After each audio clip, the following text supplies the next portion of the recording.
Picture this. You're standing beside the Aswan High Dam in Egypt. This concrete giant took 30,000 workers 11 years to build and controls the water supply for 100 million people. Soviet and Western engineers called it the triumph of modern technology over nature's most unpredictable force. Now, step back 4,000 years to the same stretch of the Nile. African engineers were doing something that would humble those modern builders. Without computers, advanced materials, and modern technology, they were controlling these same floodwaters with mathematical precision that modern hydraulic engineers study and admire. Every summer for thousands of years, the Nile delivered either salvation or catastrophe. The river could surge 20 feet overnight, obliterating entire settlements, or recede so drastically that fertile black soil cracked into dust, crops withered under the merciless sun, and famine stalked the land. For most ancient civilizations, a river that flips between a deadly flood and a withering drought would be a curse. But to the kingdoms of Kush, the pharaohs of Egypt, and the master builders of Nubia, it was a riddle, a divine challenge. They knew that to build a civilization that would last for millennia, they couldn't just survive their river. They had to master it. These African engineers carved channels that could redirect floodwaters across hundreds of miles. They built basin systems so sophisticated that a single flood could irrigate crops for an entire year. They calculated water flow rates with accuracy that modern hydraulic engineers study and admire. When Napoleon's scholars first saw the irrigation networks of ancient Egypt, they couldn't believe Africans had built them. When British colonial engineers tried to improve on ancient Nubian water wheels, they failed repeatedly. When archaeologists uncovered 3,000-year-old nilometers, devices for measuring flood levels, the mathematical precision matched modern instruments. This is the story of how African civilizations along the Nile became the world's first hydraulic engineers, turning a wild river into the foundation of empires that lasted longer than any civilization before or since. It's also the story of why these achievements remain overshadowed by tales of Greek and Roman engineering, despite predating them by over 1,000 years. Welcome to the real story of humanity's first conquest of nature. Picture yourself as a farmer in ancient Nubia, around 3000 BCE. Every year, your life depends on a gamble you cannot control. By July, monsoon rains in the Ethiopian highlands send a wall of chocolate-brown water racing north. This flood carries 100 million tons of fertile silt, enough to bury a Manhattan under 3 meters of mud. But here's the terrifying part. The Nile's floods could vary by 300% from year to year. One season might bring barely a trickle, just enough water to fill a small pond. The next could deliver a catastrophic deluge that swallowed entire cities in hours.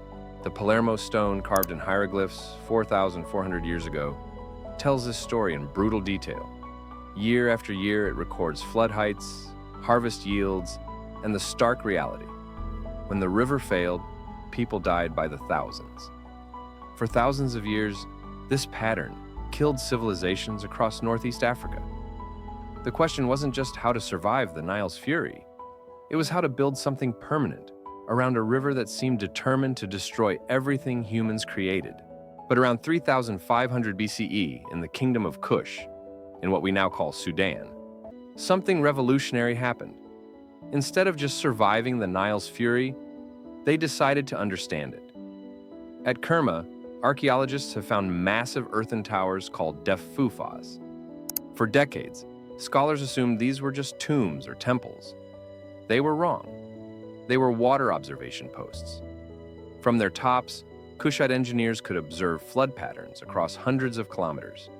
They tracked the river's moods, recorded its rhythms, and slowly began to understand that the Nile wasn't chaos. It was a pattern waiting to be decoded. The evidence is carved in stone. Inscriptions from Kerma show detailed flood records spanning centuries. Water levels, timing, duration, all meticulously documented. These African engineers were becoming the world's first hydrologists, turning chaos into data and observation into prediction. But understanding the pattern was only the beginning. The real breakthrough came when they realized they could change it.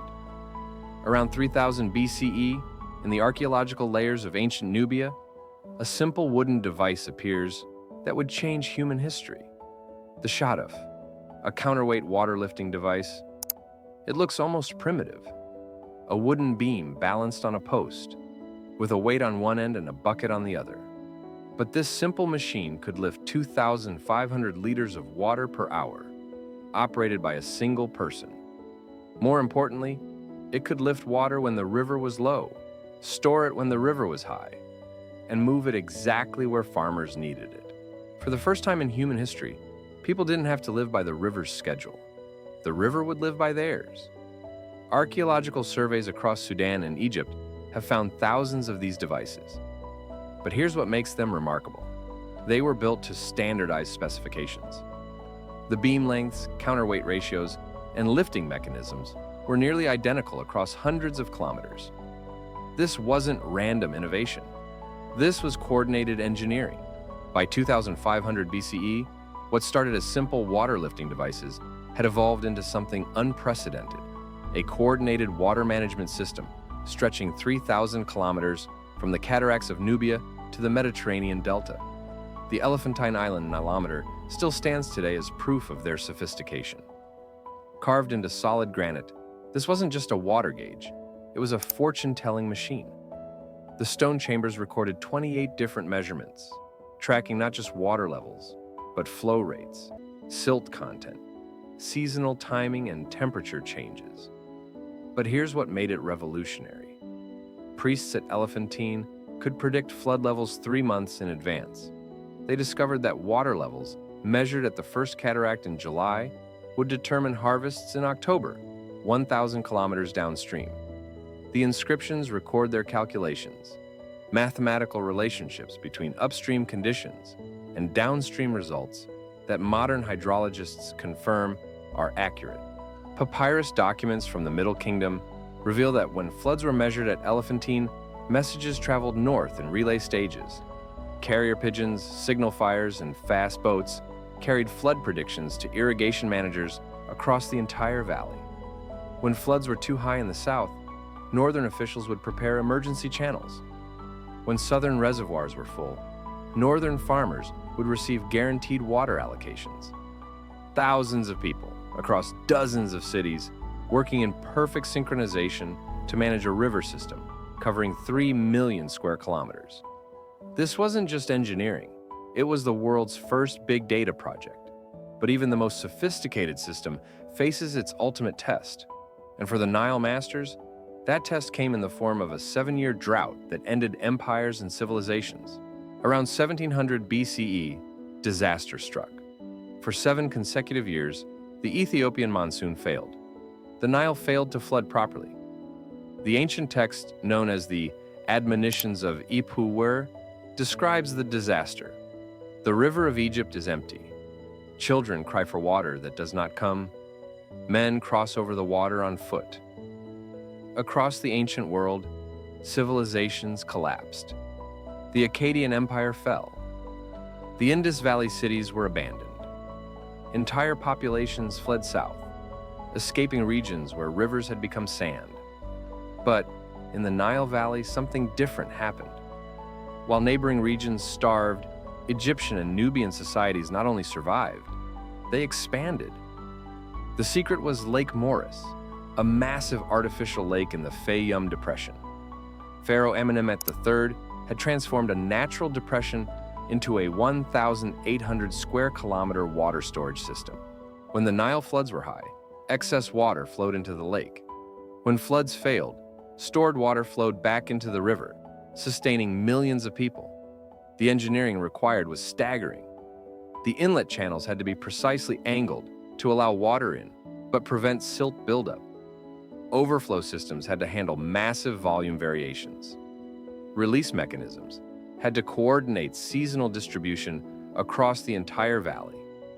Herodotus, visiting Lake Moeris in 450 BCE, called it a work surpassing nature itself. Modern calculations confirm that the lake could store 2 years' worth of normal Nile flow. enough to sustain the entire river valley through multiple years of drought. When the 7-year famine ended, Egypt emerged stronger than ever. They had proven something profound. Human engineering could overcome nature's worst disasters. But the Africans of the Nile weren't finished. Their greatest innovations were yet to come. By 300 BCE, the civilization of Meroëtic had perfected what their ancestors began. In the heart of Sudan, they built water wheels called Saqia that lifted water 30 meters high across agricultural complexes, covering thousands of hectares. But these weren't just irrigation tools. They were precision instruments. Recent archaeological surveys have revealed over 2,000 of these devices, all built to identical specifications. The gear ratios were calculated to maximize efficiency. The wheel designs used mathematical principles that European engineers wouldn't discover until the Renaissance. The Meroëtic rulers understood something profound. Controlling water meant controlling everything. The system worked so well that Meroë thrived for over 1,000 years, long after other ancient civilizations had fallen. But if their achievements were so remarkable, why were they forgotten? For nearly 2,000 years, these achievements were dismissed, overlooked, or attributed to others. European travelers to Africa saw the ruins, but couldn't imagine that Africans had built them. The sophisticated engineering was credited to ancient Romans, mysterious lost civilizations, or divine intervention. When French scholars arrived with Napoleon's expedition in 1798, they found irrigation networks so complex, they required teams of engineers just to map them. But their reports described these systems as possibly built by ancient Romans or remnants of unknown Mediterranean peoples. British colonial engineers in the 1890s tried to improve on ancient Nubian water wheels and failed repeatedly. Rather than acknowledge African innovation, they blamed their failures on inadequate modern materials. Why was it so difficult to accept that Africans had been master engineers for millennia? The truth began emerging in the 1960s. Satellite imagery revealed the full scope of ancient African water management. From space, archaeologists could see canal systems covering areas larger than modern European countries. Ground surveys confirmed what the satellites suggested. These weren't random projects, but components of an integrated continental system. The Aswan High Dam project itself provided crucial evidence. As workers excavated the dam foundation, they uncovered layer after layer of ancient engineering. Stone channels, bronze sluice gates, and granite measuring devices that had controlled the Nile for thousands of years.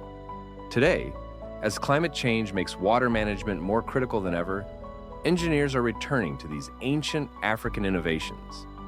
The terraced irrigation systems of Kush are being studied as models for sustainable agriculture in arid regions. The flood prediction methods of the nilometers are being adapted for modern early warning systems. The Aswan High Dam, completed in 1970, uses the same basic principles that African engineers applied 4,000 years ago. Store water when it's abundant, release it when it's needed, and coordinate the timing across vast distances. The difference is that modern engineers needed computers to calculate what ancient Africans figured out through observation and mathematical reasoning. But perhaps the most important lesson isn't about engineering. It's about human potential. These ancient Africans faced the same challenges we face today: unpredictable climate, resource scarcity, and the need to coordinate complex systems across vast distances. They solved these problems not only through superior technology, but through superior thinking. The mastery of the Nile forces us to confront uncomfortable questions. How many other African innovations have been overlooked, forgotten, or misattributed to other civilizations? How many modern challenges have actually been solved before by minds we've ignored? The ancient Africans who tamed the Nile didn't just control water, they controlled their destiny. They proved that human ingenuity, applied with patience and precision, can overcome challenges that seem impossible. They didn't just tame the Nile, they showed us how to tame the impossible.